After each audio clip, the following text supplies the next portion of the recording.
Good morning. If you listened to yesterday's show, I am so sorry. When we went to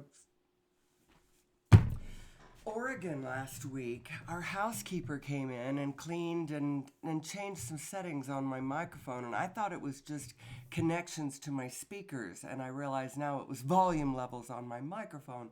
And so yesterday's show, although it was an amazing show, no one can hear it because it's really, really soft.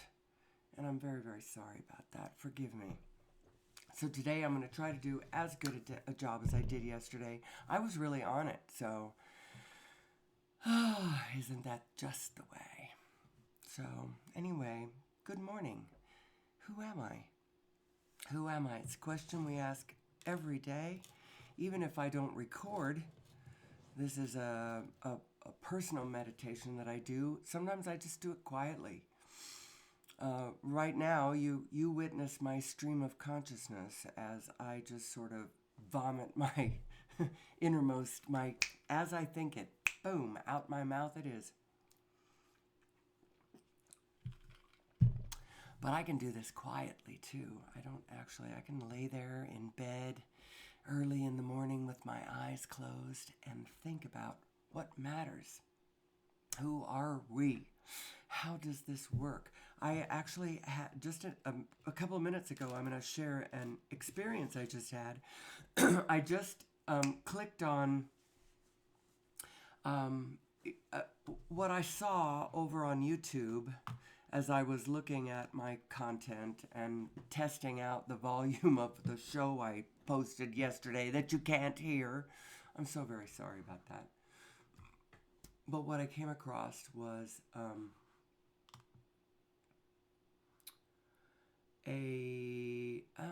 closed it. I'm so silly. It was a live streaming video of some sort. Somebody was live streaming, and they were talking about, in their own way, they were giving a presentation about one of my favorite topics. One of my favorite topics. Oh, I see 4 people have viewed yesterday. I am so sorry about the poor volume quality. I sure hope today's turns out better. I worked on it this morning. I did some testing, changed my mic a bit, and I hope it's enough. But what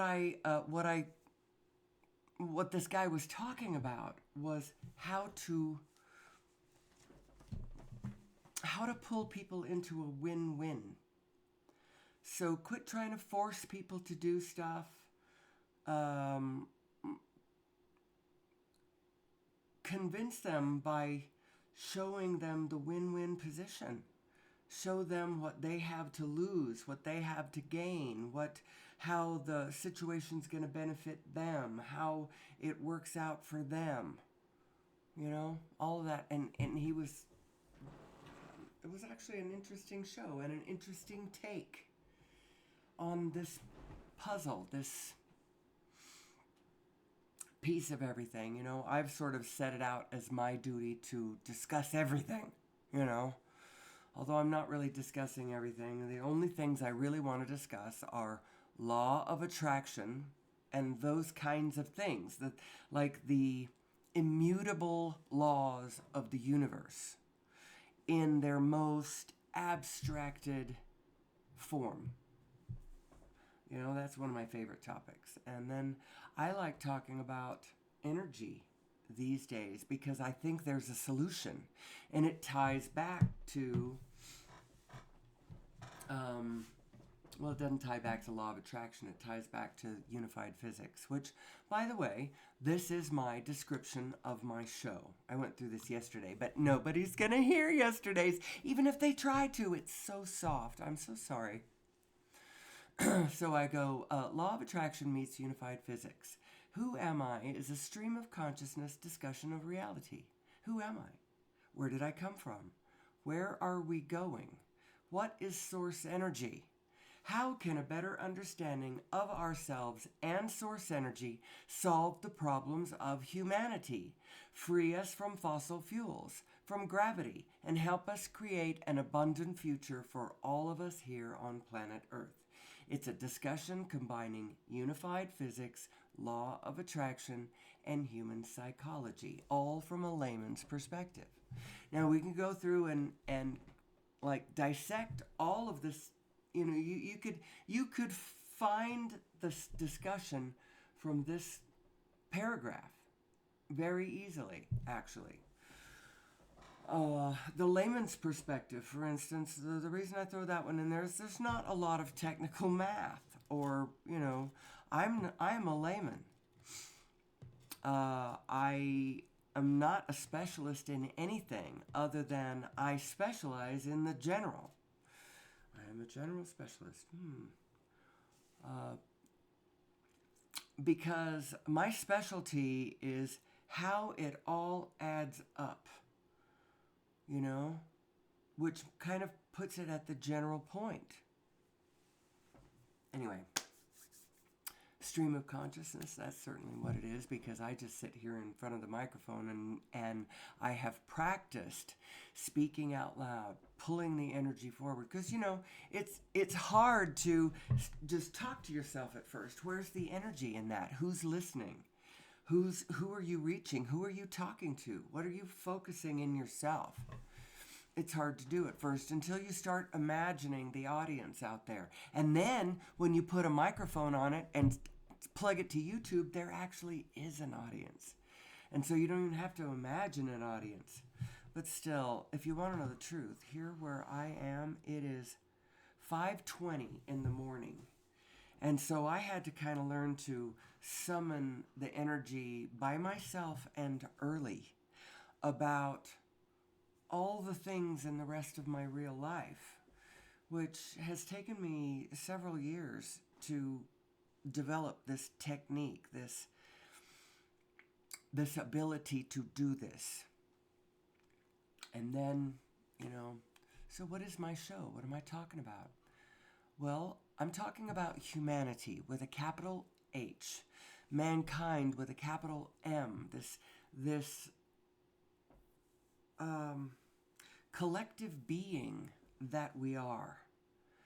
That if this collective being is going to survive into the 22nd century, if we're going to have a future in the 22nd century, or 23rd or beyond, anywhere, we've got to find how to be in this world.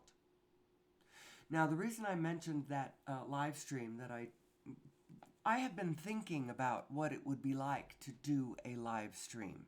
And for a while, earlier this year, I was thinking that, by this time in the year, I'd be doing live stream. I thought that I would be. And I haven't got to that point yet. I probably should have. I thought I would right before the election. I'd be talking about election stuff, and I'd be, but I haven't dared to get as real as that.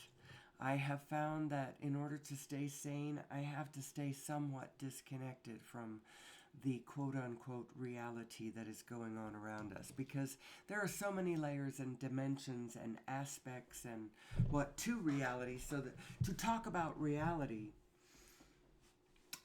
it doesn't really say anything to say I'm talking about reality, because there's so many different ways to talk about reality.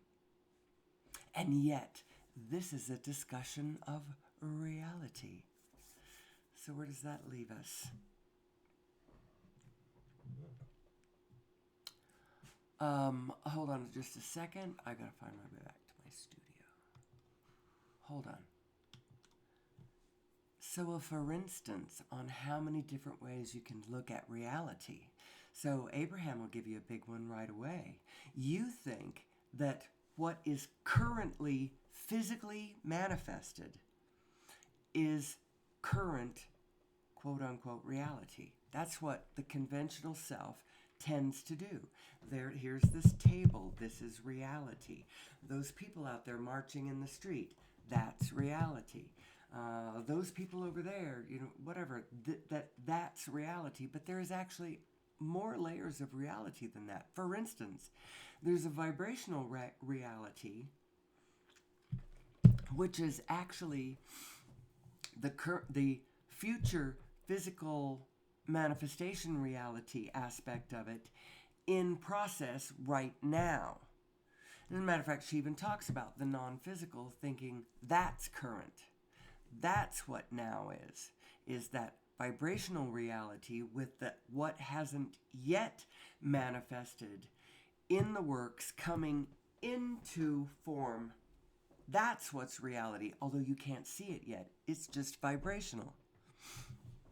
We don't think of that as current because it's not real yet. It's still vibrational. See how there's different ways of looking at the same. So which one of those is real? The vibration that is going to become the tomorrow's physical manifestation, is that now? Or is that, well, it is now, actually. So, in other words, it's not always necessary to just keep your eyes locked on what is already manifested. There is a vibrational reality of things coming into manifestation that haven't manifested yet that is actually more current. That's what I wanted to get at on that. And I don't know how important all of that is. It just all speaks to the layers and meaning of the universe, which is way more complex than some of especially our political assessments can become quite knee-jerk and petty and small and narrow. How we evaluate the opposition, how we sum them up in 2 or 3 sentences, when on our side we're ready to look at the complexity, but on the enemy's camp, oh, look at how shallow and meaningless. The fact is that everyone is profoundly right about a lot of things.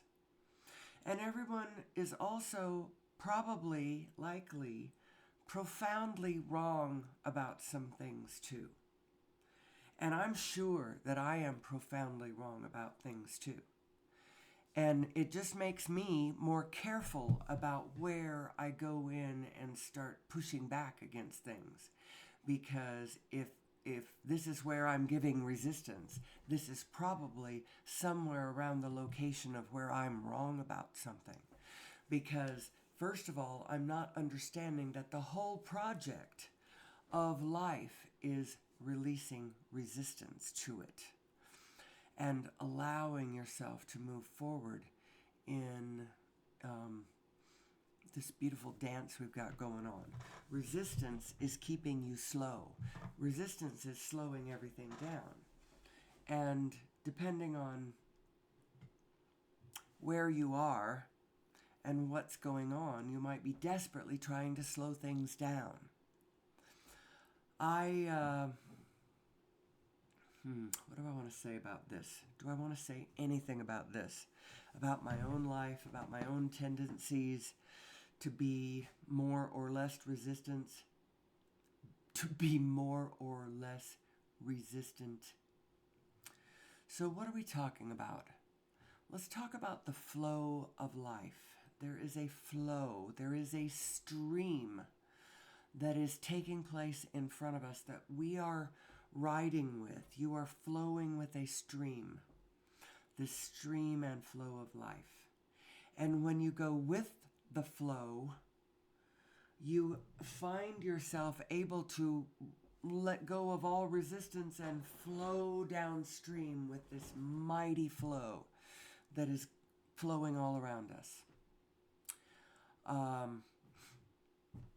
However, most people don't live their lives that way. They have been taught to look around in the world to see something that they don't like and then dutifully go push against it. Now, that might show fine intention. I'm not sure what to say positive about that. But I will say that it actually isn't the most productive way to be. It's not the most it's not the most productive way to be to help the world be better. You might think that you are doing a good thing by going out there and throwing yourself against something that you don't like and fighting against it with all of your might and declaring how much you hate that and how evil that is and how you but in actual fact, that is not the way. That is not the way. The actual object of the exercise is oddly to release resistance. Your resistance to life, your resistance to everything that's going on around you, to... What do I mean by that? I could mean so many things. And depending on how rotten you think I am, you'll translate that as all kinds of wise or weird. Oh, it's early. Did I tell you it's early? I could do this live stream, I think. The guy that I was watching who had done live stream, he was really slick. He had all kinds of video going on, and he had a whole presentation where he was discussing this rule about how to make it a win-win. He never used the word win-win, but I recognized what he was doing. He was talking about how to convince people to pile onto your projects, to get into alignment. He did use the word alignment. How to align your goals with their goals so that they see your project as part of what they want to do. They see it as part of their winning strategy, so that you're all in it together. You're co-creating more effectively, more harmoniously in a win-win situation, because unlike what our parents and high school teachers and everybody who has been teaching us what human nature is and what the laws of the universe are, they told us that it was the competition, the survival of the fittest. It was a competition for the survival of the fittest, and the ones who could not compete would not survive. And so the whole paradigm was based around competition. But they were subtly wrong about that. Yes, there is competition. There is some competition for mates and food and stuff like that. But the primary spirit of the exercise is not competition. It's cooperation in a common striving. So we are striving together. That's what competition means, to strive together.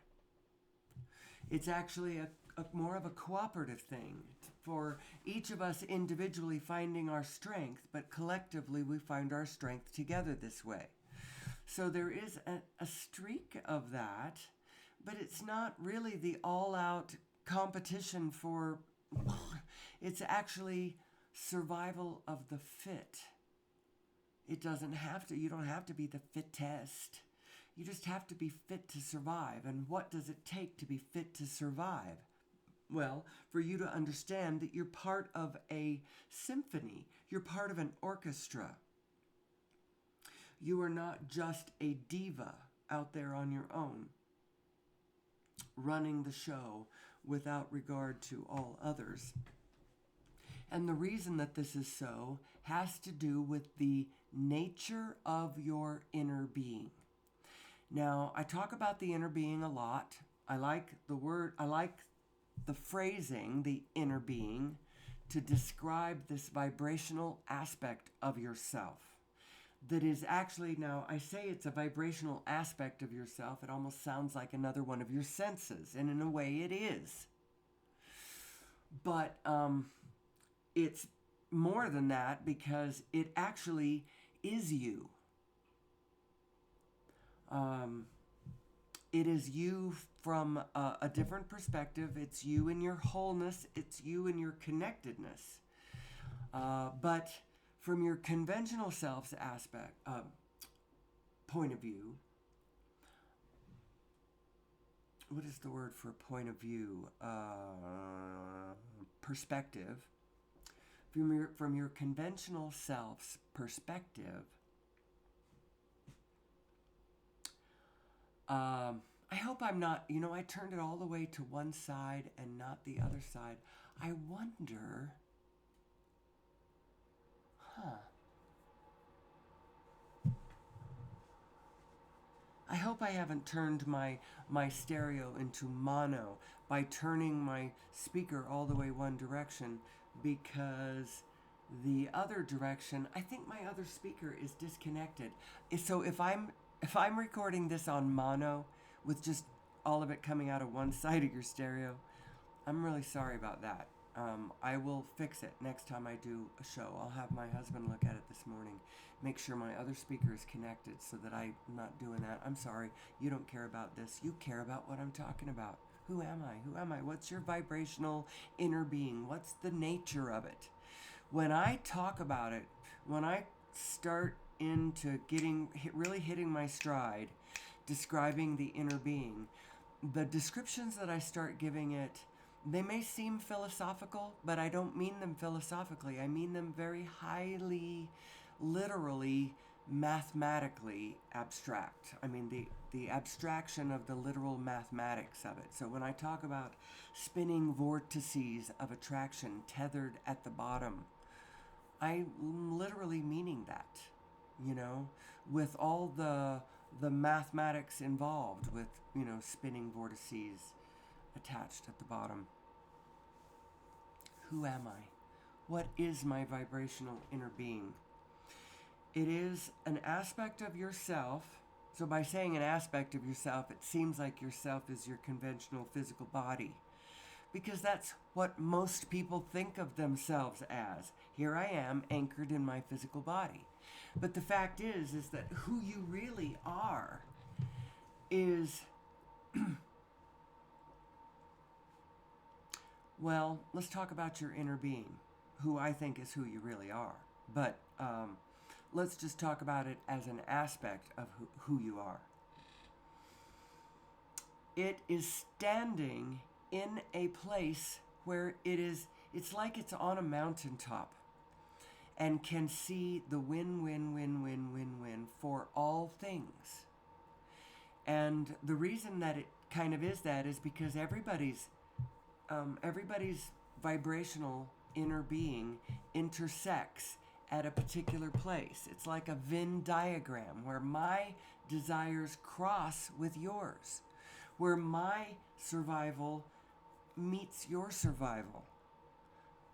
It's like we're starving and we pool our resources and we gather things we are all in this together. And I do not know very many human beings. Actually, do I actually even know any human beings? I might know of a human being or two who might be capable of surviving apart from the collective. But most of us aren't anymore. Even the ones of us who grow our own food. And I live on a little patch of ground, on irrigated ground. I have fruit trees. I have a small vegetable garden. There's seasonally things that I can go out there and graze in my own garden patch. And that's good. But I can't survive without the group. That doesn't provide for me clothes or transportation or communication with anybody. And as a matter of fact, if I'm not plugged into the electrical grid, my water well shuts down. So I lose track of many of the 7 things that you need to survive really quickly if I unplug from the rest of humanity. We are a super organism. Whether we want to be or whether we acknowledge that we are or not, we are. Oh, excuse me, that took me by surprise. That super organism aspect of ourselves is why I always put on my links list had the movie Living in the Future's Past. This movie is it's over on YouTube. You can just Google it I guess you don't Google it on YouTube. You just put it in the search bar. living in the future's past. Mm, what's his name? Jeff Bridges is the narrator. He talks about us as a superorganism. He talks about us as being made of oil because it is the energy source that we use. Um, it's just interesting. I thought it added well to my total theme package, which is something like this. This is perhaps um, my thesis. First of all, I believe that we are savable. I believe that it is possible for us to understand how to be on planet Earth. I believe that it is possible for us to teach our children as they come into the world and as they grow up how they fit into this picture that is all of us, and teach them how to know themselves and then choose a path that agrees with who they authentically are. And that if every one of us would do that, we would create a more perfect union, a more perfect society, a society where all of our needs are met and every being has chosen the path that agrees with their personality best in order to help the collective group be more of what it is. I believe all of that. I believe that all of that is possible, but to know ourselves is the most important factor in that. I believe that the actual design of this divine matrix that we are blessed indeed to be participating in is such that if we understood it more fully, more properly, more correctly, that we'd be able to use its characteristics to solve all of the problems that we see around us. What do we see as problems? Generally, let's just go general. Everyone has their specific problems. I have my specific neighbor with the specific words that he says about what specifically is bugging him about what I specifically did, or whatever. You get the idea. But as human beings, we got a bunch of general problems that we need to solve generally. And if we don't solve those general problems, none of us are really going to live to have specific problems for very much longer. So, what are these general problems that we've got going on? It has to do with all of our needs being met. Does everyone have food? Does everyone have shelter?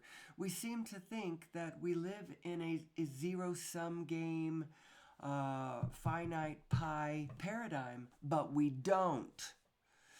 It might seem like we do because at any given time you could theoretically, snap your fingers and add up what is currently there in any given moment. It would seem like that equals finite pie. But the now moment never rests. And the place where we are at any given moment changes all the time. And that finite becomes more and more and more and more. If the machinery is working correctly, the abundance machine is belching out more. How have human beings gotten to the place where we are creating less and less and less? Well, we aren't actually, in a way. We are creating more and more and more and more and more. The problem is that we are actually sort of creating less and less in some places and more in other places, and there's a tremendous imbalance that we have come into. One of the problems is we're sort of like in that moment of time where we're creating more by churning all of our truffula trees into thneeds. If you know the reference, that is from the Lorax. And I never did see the movie. I didn't see the movie, I only read the book. So I only know in general what the idea is. The idea being all of the people, with their eyes full of um, factory dreams and machinery and I don't know, whatever. They turn the truffula trees into thneeds, which are wonderful objects that everybody needs. Everybody needs a thneed, and everybody. The Lorax speaks for the trees. You can't do that. You can't just turn everything into commodities. You can't just churn the natural world into souvenirs and baubles and then sell it to everybody. And as a matter of fact, that's what we're doing right now. Right now, when you go forth out into the world, there's... why did I say it that way? I'm thinking of Mexico because that's where we go.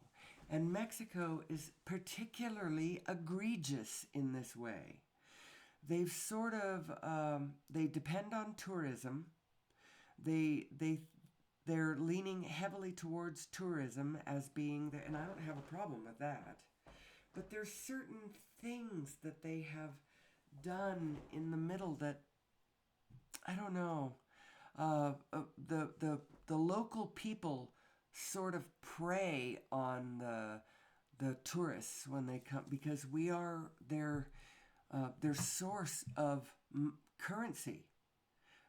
When you depend on tourism, you depend on other people to come and visit, and then you depend on their money to keep you going.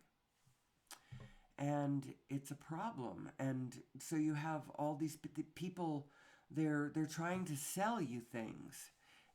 Souvenirs, baubles, and biddly-boos, and this and that, and they sidle up to you all the time, and you want to make friends with them like human beings, but it turns out they're all trying to sell you something, and so there's a taint in the mix, and it's really kind of a problem, We shouldn't be we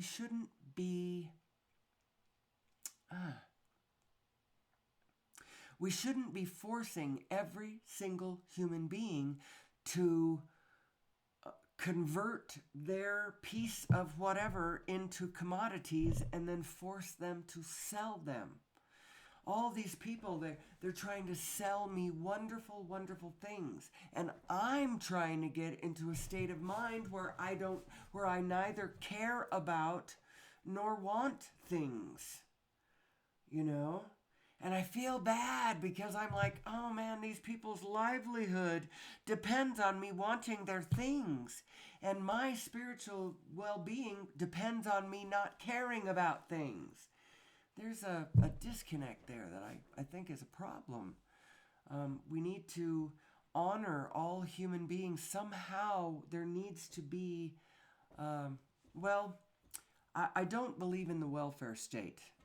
Although you'd think I would. I have been a progressive Democrat before. And part of me does believe in a pipeline to understanding and helping one another to the banquet table.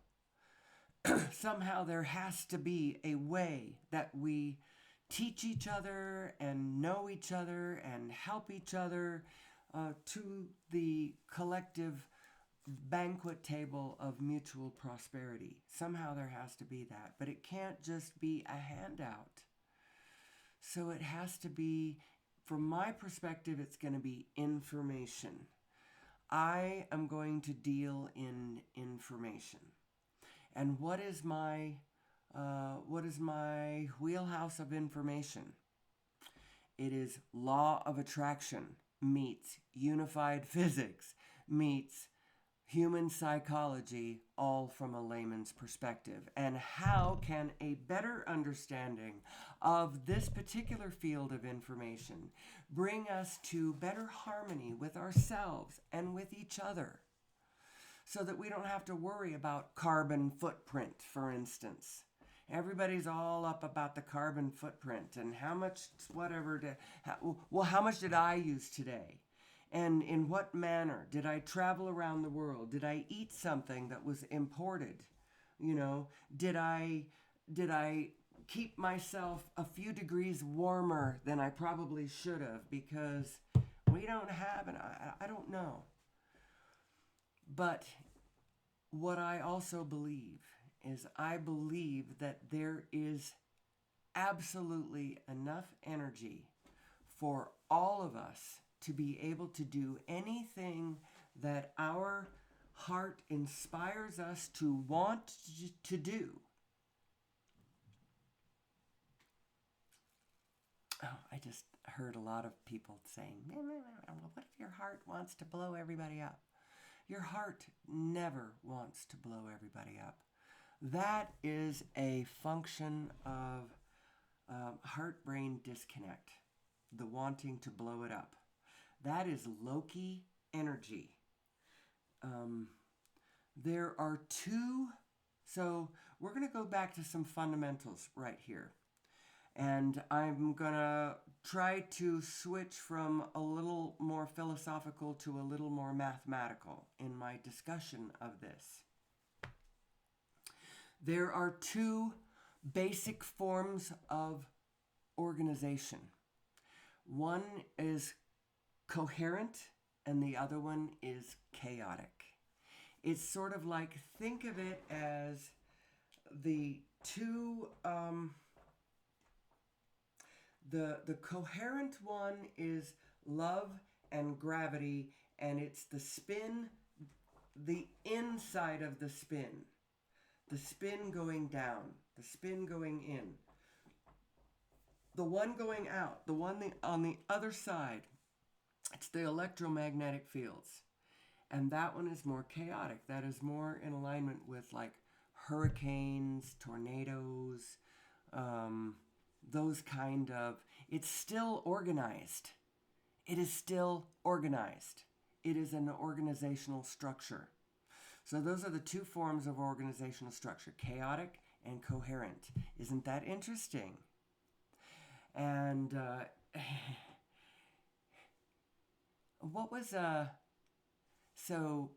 remembering the old TV show Get Smart, and the what was the organization that they worked for? The bad guys were chaos. That was the organization that they worked for. What was the organization that Maxwell Smart worked for? I'm going to go find the answer to that. All right, I found what it was, and then I kind of got lost over there for a minute. I thought it was interesting. The organization that Maxwell Smart works for is Control. And then the ones that the bad guys work for is Chaos, spelled K-A-O-S, which was the way you spelt the primordial Greek god of the same name. Probably, isn't that interesting? Yeah, there's two forms of organization. So it's interesting. I heard Bashar say once that there is a negative synchronicity, and I believe it too. When you study the Hitler phenomenon, you see that the way that all of the players that became the core group of the Third Reich, they met each other rather fortuitously, rather early on in the game, and then they I know that that's not a great example, that there's better examples, but the fact is if you draw the line under your stuff, draw your conclusions, and they're all negative, and then you go on that, you'll find other people doing the same thing, and you're going to line up with them synchronistically. You will. In the same way that synchronistically you will, run into people as you follow a lighter path, as your desires, whatever your desires are. So who am I? I shouldn't have stayed so long over there on the chaos and control thing, because I've sort of lost my main track, and I had a good one going. Who am I? Who am I? I can't decide day to day whether to talk about it mathematically or whether to talk about it um,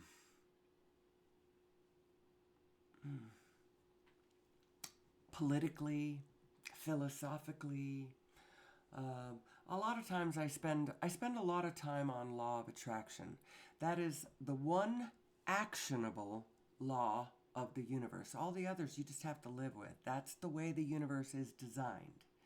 But the one actionable law, and a lot of people do not believe in this law, or they're seeing it too literally. They're looking at the slice of physical reality as opposed to looking at the spirits correctly. But the law is you get back what you put out. What you put out is what you get back. Whatever you're putting out, that's what you're going to get back. And if what you put out is suspicion and anger and shame, guilt, fear, revenge, you're putting out these energies that the universe is responding to. And you're going to get back things that you don't like. Now, I'm so disappointed that yesterday's show was so poor in the audio department because I did a really good job of, maybe I can go in and edit it. I don't know. Today I'm floundering a little bit more. What I really need to do is get very strongly on a on a trajectory and hold it and just plow through. Yesterday I did bring up the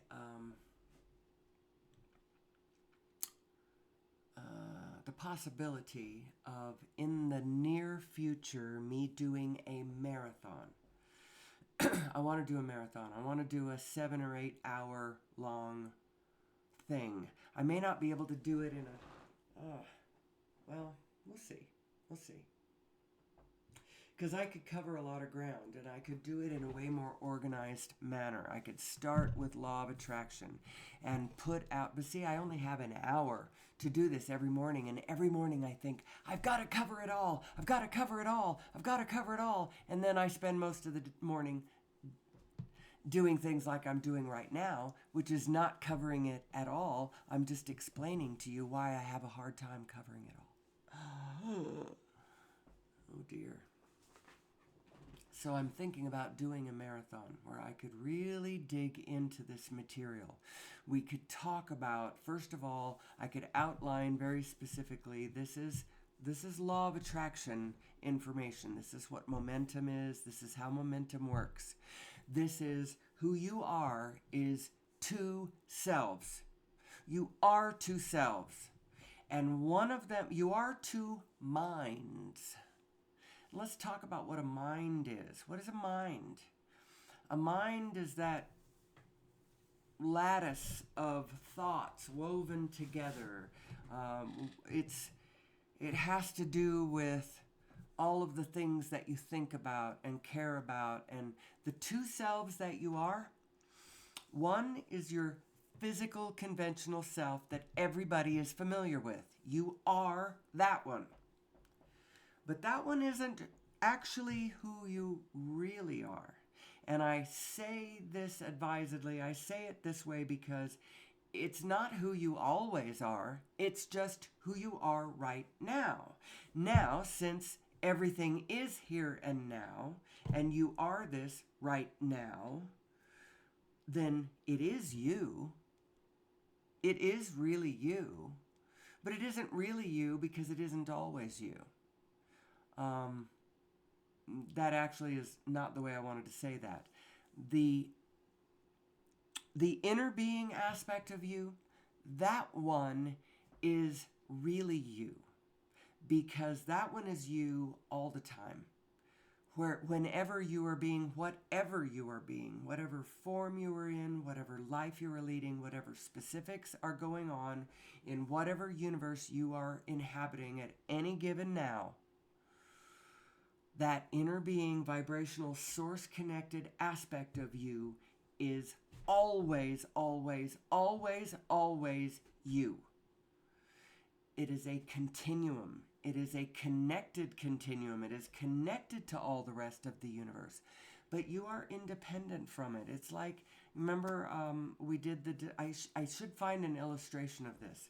Two vortices connected at the bottom, but independent in a way. Your conventional self, in some manner, is independent from your source self. Or you can think in any direction. You actually are not ever independent from your source self. You can't get away from your source self. Your source self is who you actually are. So you can't get away from that.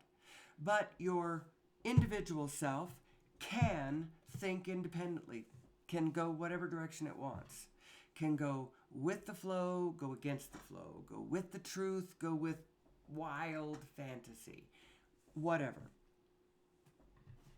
And you feel the difference. That's how your GPS works. When you're close to the truth, it feels different than when you're wildly off of it. When you're in alignment with the truth, there is a kind of flow that starts happening, and you're like, oh, I'm getting closer to the truth. This is closer to the truth. This feels right. It feels good. It feels it's downstream. It's connected to everything. Boom, it's echoing and reflecting back everywhere. That's how you can tell. And when it feels bad, when it feels wrong, when it feels absolutely resistant, when it feels so hard, that's when you're far away from the truth. Isn't that interesting? You are two minds. And both of these minds are vibrational, because minds are vibrational minds. One mind is being created by your physical brain. And the other mind is you connected to all things. And this is the you that we call your inner being. And this is who you really are. But you aren't just your inner being. If you were just your inner being, you really wouldn't have the kind of information that you need to live a physical life. You need the information coming from your physical brain too. And the two of these minds, the way they mesh or do not mesh, tells you how close you are to the truth, or how far away you are from the truth, or, how close you are to what you want. how far away from what you want you are. You don't actually need instructions. If you understood how to follow your source, you would be fine in this world. And all of the animals know, but they don't know it intellectually. They just follow how it feels. We, unfortunately, our minds can take us away from how we feel, can convince us that, to feel that way, to go with that feeling, that's soft, that's easy, that's cheating, to jump in the boat and head downstream, that's cheating. You gotta try to go upstream. That's what we're all doing. And if you don't do that, you will make all of our struggle for all of the centuries seem like meaningless. Well, the truth of the matter is that we should be flowing downstream. It should be way easier. Let go of the oars and let your boat float downstream. All the places where you are afraid of, where you inject negative emotion into the mix and then try really hard, you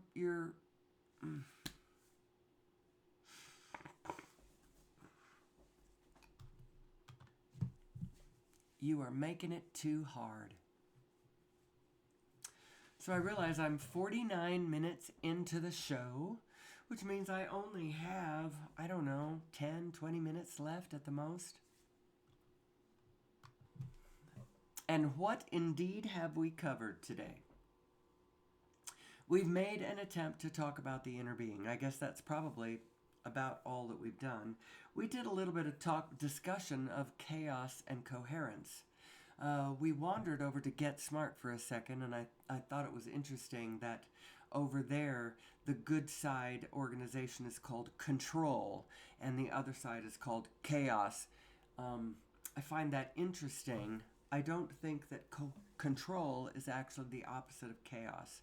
I think it's coherence is the opposite of chaos, but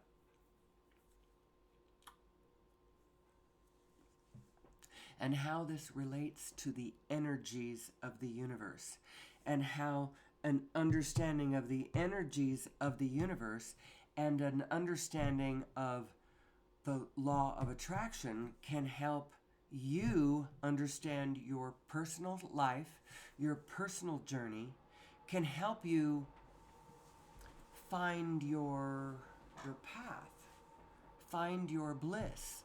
You know, Joseph Campbell advised us to follow our bliss. The problem is a lot of people don't know how to find that because they're all busy focusing on the forms and not focusing on the vibration, the vibrational underpinning to those forms, because it's the vibration that you need to be paying attention to if you're paying attention to how you feel. How you feel is so we're going to explain to you exactly what your emotions are. If you are a student of Abraham, you already know what your emotions are.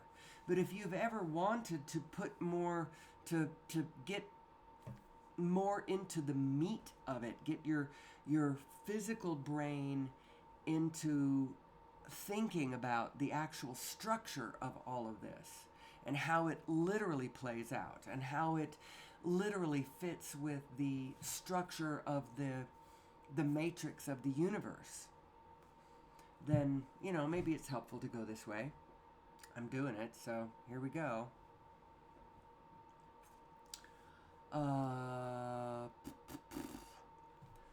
The law of attraction says that which is like unto itself is drawn. And you are two spinning discs of attraction. And through your control of the relationship between these two beings that you are, you control your personal point of attraction. And your point of attraction is very important because things are converging around your point of attraction. And if you have gotten yourself into clarity, then the things that are coming at you are all the things that you want, and life is flowing well for you, and things are going pretty well. If for some reason you are not in alignment, you are in discord, your two selves are not meshing, your one self is not paying attention to the other self who knows, and it's getting you into trouble, then your point of attraction is bringing to you things that you don't want, things that are more chaotic and less coherent to your true desires. So what's the answer? The answer is, what my answer is I think about it a lot, and I've been thinking about it all my life, and I've been, listening to different gurus that have attracted me at different times. Perhaps my first real guru was probably Joseph Campbell. I remember watching the Power of Myth back in the late, I think it hit PBS in 1988.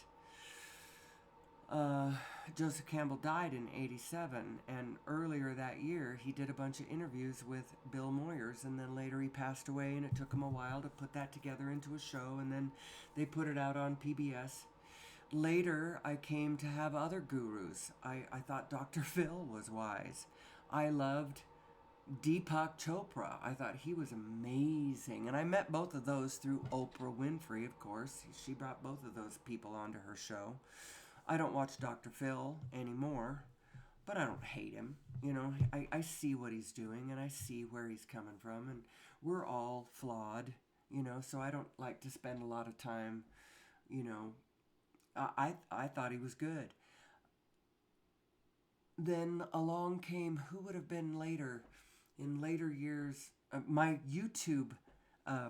my YouTube playlist reads like a um, you can see the history of all of the gurus I've had in the last 10 years or so since I really started hitting YouTube hard and creating playlists and such. Maybe it hasn't even been 10 years. I met Abraham in 2024. No, 2020, excuse me, it is 2024. In 2020, right before COVID shut the world down, which was great because my husband brought his work home and we fully participated in the pandemic and the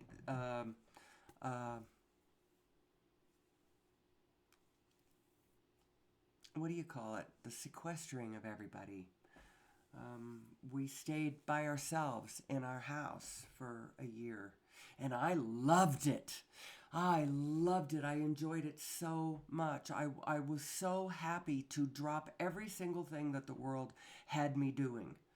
It was like, oh, thank God. I just want to just think about stuff, and I have long thought that the world needed to stop what they were doing and think about themselves for a while, which is what I think we did in 2020. And there, all the people who had the privilege of being able to participate in it that way, which was largely older people, people who were already retired, didn't really have a problem with the pandemic. I mean, they did. They were the ones who were dying, and they were the ones that their families couldn't come and visit while they died in the hospital, and now you got to live with that memory for the rest of your life.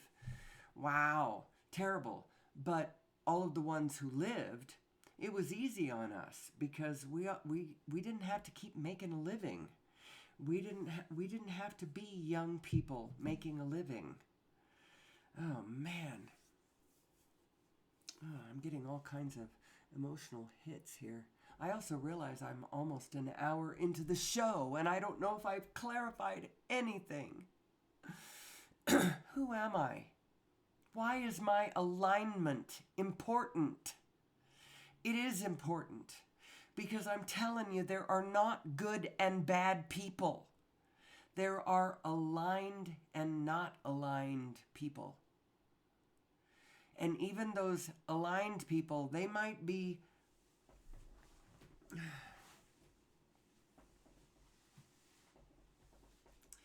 they still might be doing something that doesn't look right to you.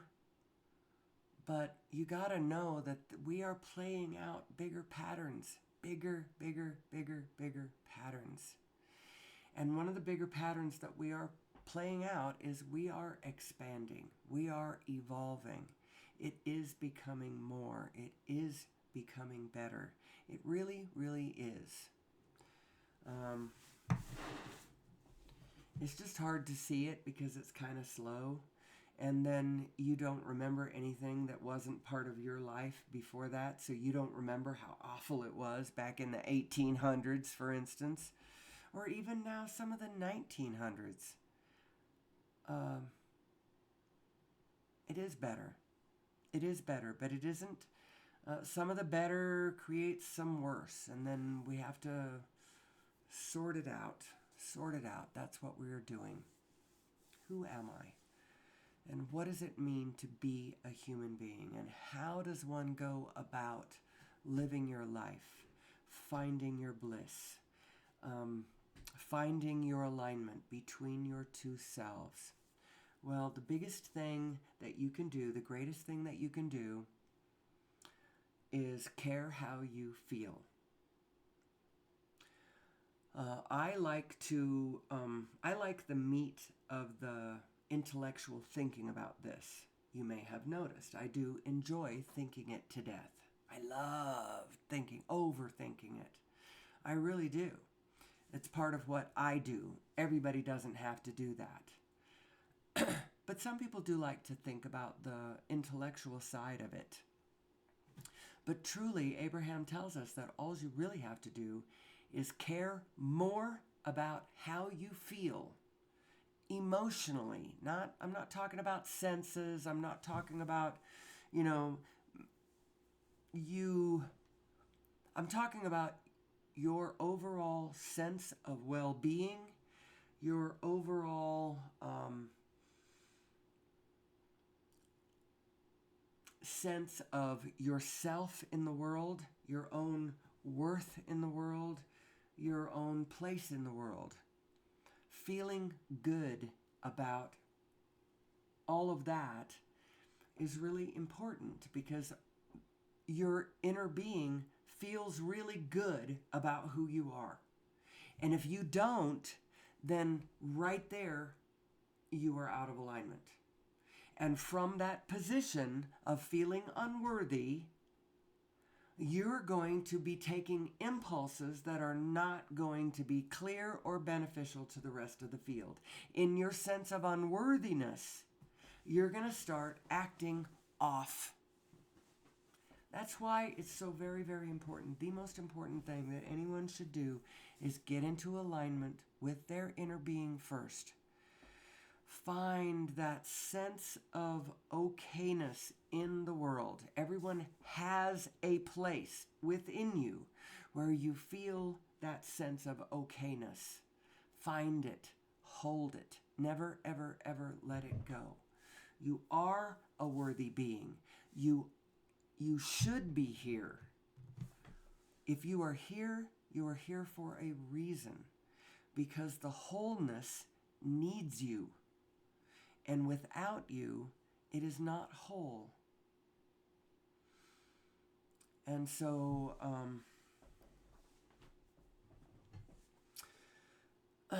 what do you do with that? What am I going to do with this? I am over an hour. I'm going to end this show. I am sorry that this is not as good. Unfortunately, it's not as good a show as it was yesterday. It was a really good show yesterday.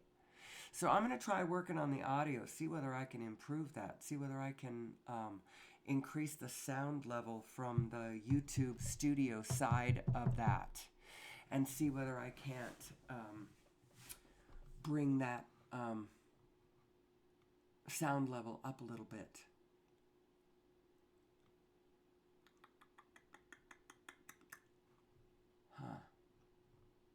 Oh, okay, all right.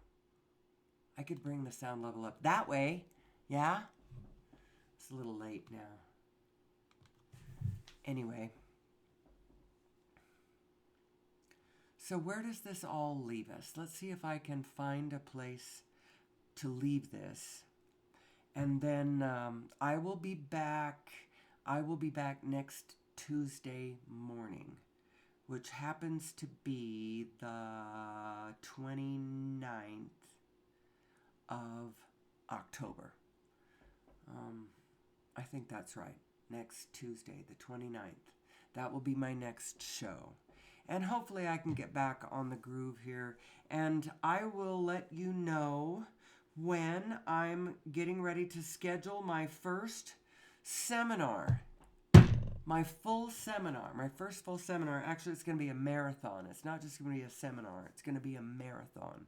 I'm going to do it in the course of a single day. I'll start out in the morning, and I'm just going to talk myself hoarse all day and see whether I can't find some real order to this seemingly disparate set of information that I try to pull together. Law of attraction, unified physics, human psychology. Who are we? What does it mean to be a human being? And how are we going to make it to the 22nd century? And I don't mean just gasping and clinging to some last shred of desperate life. I'm talking about abundant, co-creative, joyous dancing into our future. That's what we can do. I think we have a very, very bright future, but we've got to get off fossil fuels. And I'm not here to diss fossil fuel. Fossil fuel is an amazing, amazing, amazing thing that has brought us from where we were, which was burning whale oil, for crying out loud. Can you imagine if we still had to use biological oil fuels? Well, what on earth would we be using now? Could we have fueled our society using, biofuels like grain, or I don't know, what on earth could we have done? So this discovery of fossil fuel was a tremendous, tremendous boon to society, and it has catapulted us into the place where we understand what we understand today. But now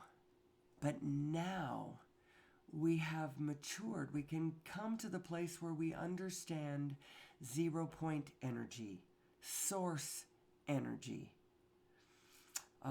the unified field, where there is an unlimited amount of energy. Certainly, it might not be literally unlimited, but it certainly is so close to it that we will never need more.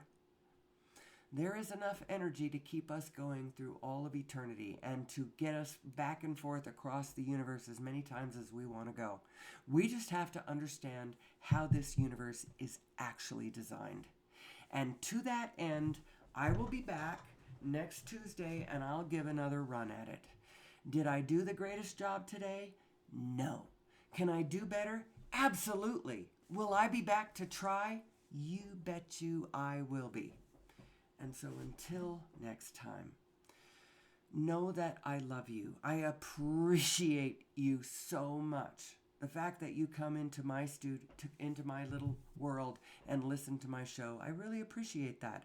It helps me hone my craft. And so I hope you will be back next week when I am back. And until then, God bless. Keep trying. Keep it up. We need you. We need us all. And so until then, please do your best. Love your neighbor. He's your unknown self made visible, remember? And until next time, as always, may the source, as always, be with you.